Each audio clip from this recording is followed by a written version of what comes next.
We all say we want change. We say we want to grow. We say we want to level up. We want to be better. But then the second change actually shows up, our body resists it. Our mind fights it. We want the old version to come back. So I don't think we actually hate change. We just hate uncertainty. And the reason I'm bringing this topic up is I find myself, as I'm trying to make changes to my thoughts, my actions, I feel a great deal of resistance. And what it feels like is when I'm doing these things, making these thoughts, making these conversations, even sometimes posting these videos, it feels uncomfortable because it's not what I used to do. And my body just wants to go back to what's normal, what's comfortable, and what feels safe. And what I'm trying to do is push through that and identify what it is that's making me feel this way. And a lot of times it's a meaning behind it that really isn't true. So what I mean by that is, like, when I post a video of me having a conversation about being vulnerable or changing my thinking or just saying things out loud that I'm having thoughts about, that's not what I used to do. So immediately after I post something like that, I'm like, oh, I shouldn't have posted that. I shouldn't have said that.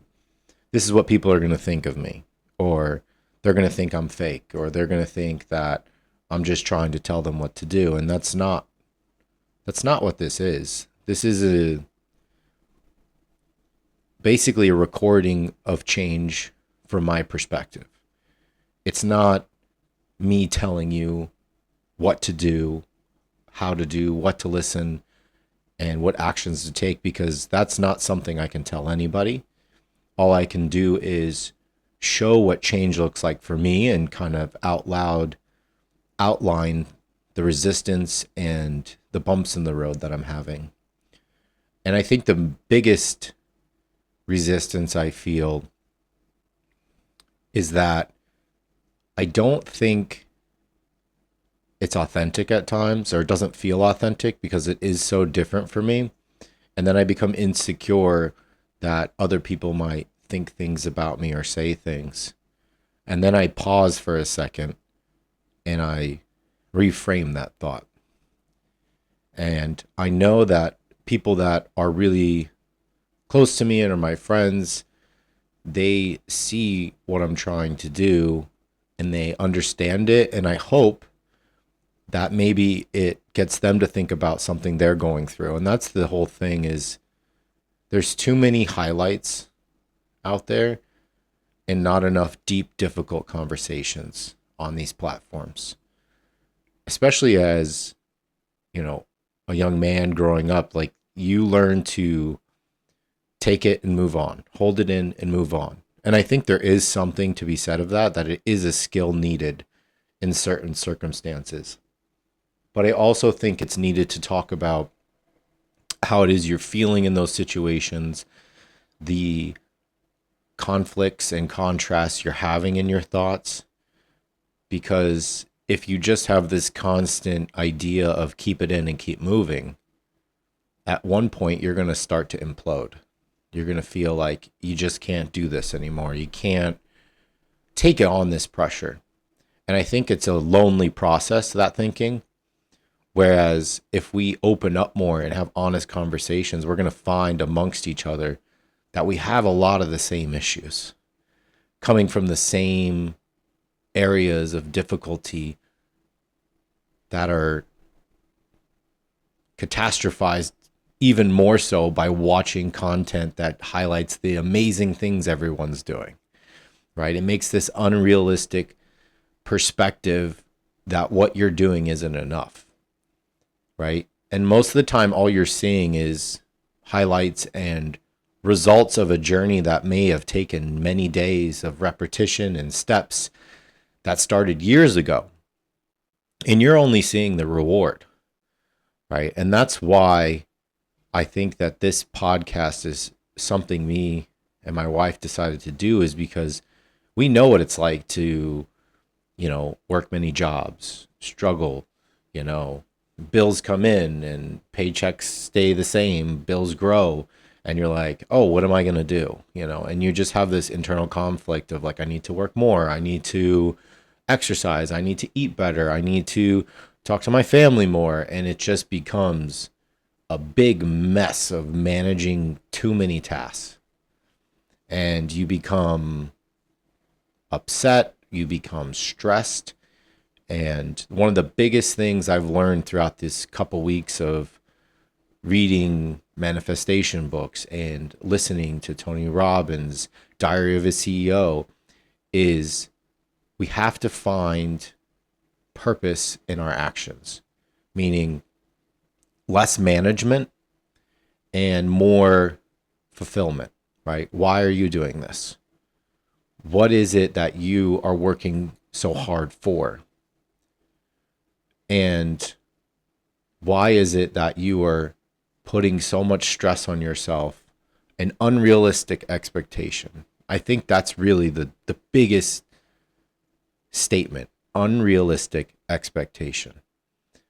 We expect ourselves to do things that should take years and months because we live in a world where instant gratification is through scrolling and in the amount of seconds, the amount of information and data that you consume and absorb is insane, right? We have access to too much information, which is a good and bad problem to have. And something that I found myself making a change in is using these, Instagram, TikToks, like they have algorithms and you can change the content that you're viewing.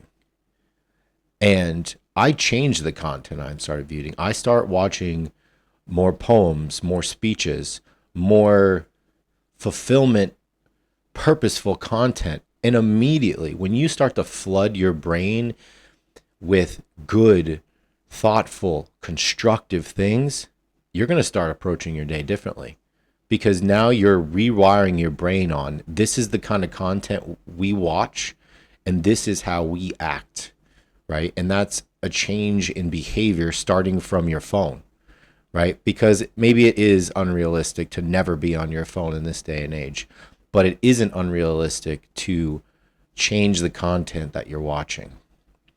And this whole episode for me is just about change. The frustration, the resistance, but also the reframing of your thinking, right? If you're feeling uncomfortable, that's good, right? It's okay to fail, it's okay to make mistakes. And listen, I had a setback. I was making this last video and I was beyond frustrated. I'm trying to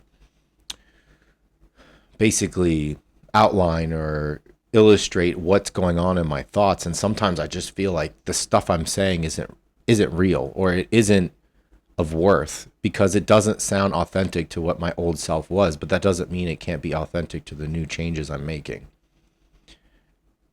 So I think the more we take time to pause, listen, critique, change, and when you make those new actions, it's going to feel awkward. It's going to feel uncomfortable. You're going to second guess yourself. But the more you do it, the more I find that it's the new norm for me. I feel more normal the more I do it. And how I approach things, I start to second guess my old thought processes, which is to me good, right? So sometimes I get frustrated, right? If someone says something to me, and this is probably something everyone feels, like I'll get a message and I'll read it a certain way. And I'm just like, immediately mad. I'm like, why are they saying it this way? How can they expect me to do this? And it starts to create this tension and stress that you don't even know what is the true meaning behind that message, right? You're assuming a meaning. And then once I start to recognize those feelings that this is not going to change my day or my perspective, and you reread the message, you realize that the message was not the meaning that you thought. It wasn't this, attack or negative pursuit against you. It really was just a question, or maybe an inquiry coming from their own anxiety and stress. And once you recognize that and you start to shift your thinking, it changes your whole conversation. And believe it or not, the next day, I started messaging this person back, and that's where it came from. It had nothing to do with an attack on me or what I was doing. It really was just an inquiry about something they were stressed about or having anxiety.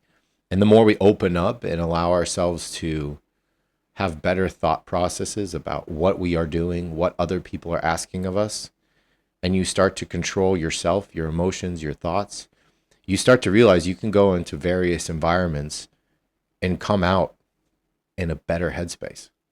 And that's huge, because one thing I like about positive thinking being toxic at times is that you're going to have hard times. You're going to have problems. You're going to be stressed, right? You can't just be positive all the time, but you can be intelligent. And I like that, because what that means is, instead of putting this fake coating over something or this giant shiny sticker that says positivity, you're deconstructing what it is that's making you upset or stressing you, and you're reframing it and giving it a new meaning. So if that relative or that person is causing you stress in the day, and you start to break it down into facts, why is it they're saying that? How is it that they normally act? Are they typically a stressful person and complaining all the time? If they are, does it really matter what your response is if you know they're going to be this way no matter what, because it's just the nature of them and it's just something they do in order to express themselves? And if the answer is yes, that's just how they conduct themselves, then you can start to reframe your thinking that this has nothing to do with you. Has nothing to do with you as a person or what you're doing. This is more of their own insecurities and anxiety expressing onto you, because they're in a place of high stress. And so they don't know what to do, but basically put it on to you or share it with you, because maybe they're either seeking out your information or they need someone to share this stress with, which is fine. But how you take on that stress is what I'm working on. Because I can't fix people, right? And I can't change how they think, but I can control how I think and how I take on this information through intelligence, through purposeful thinking. And I find the more I take actions with thought and I start to see patterns, I'm able to use my words in a way that creates more value in relationships and almost alleviates their stress in my response. Because if you think about it, think about it in the sense of a fire starts. That fire is the stress of your friend, family member, colleague, work partner, whatever you want to call it. You have two choices. You can get a fire extinguisher, right? Being the thoughtful, purposeful speaking and thinking in terms of how you see this pattern. Or you can be reactive and you could grab a tub of gasoline and pour it all over that fire. Two choices, one scenario. And you have control, right? You either have the fire extinguisher or you have the gasoline. And I know it might seem a little extreme, but it's really not, because if you match stress with stress, anger with anger, you're just increasing the chances of frustrations, burnout, and just overall intense conversations. Whereas if you match stress with calm, anger with peace, you start to see a balance. And then that fire that could have been engulfed or just raged on and taken over the entire conversation has now begun to settle, begun to cool. And you and that person now start to develop a better relationship. This is why I think change is difficult, but it's important. And it's okay to be frustrated with yourselves. I think the expectation that we're just going to change tomorrow is why so many people don't change. because they get frustrated and they look on social media and they're like, well, they did it. It just doesn't work for me. And that's the thinking I'm trying to change. It didn't work today, but I haven't gotten there yet. And I love that statement, yet, because it sells your mind that we are going to get there. It's not no, it's not never, it's yet. We are going to get there. It's okay to fall down. I think the more you fall down and pick yourself up, the stronger you get, right? If you never have any problems, then you really don't have any character, right? If you just live a perfect life, no problems, all green lights, how would you ever develop a sense of purpose? You have to face challenges, you have to face problems. And the more we learn to be pattern recognizers, problem solvers, and move with purpose, those falls become lessons. They become teachable moments. And we learn from our mistakes, right? We could make mistakes and quit, make mistakes and blame, find an excuse. That's easy. But if we make a mistake and we really reflect and think how we could change so that maybe we go further before making the next mistake, that's how we make a true change.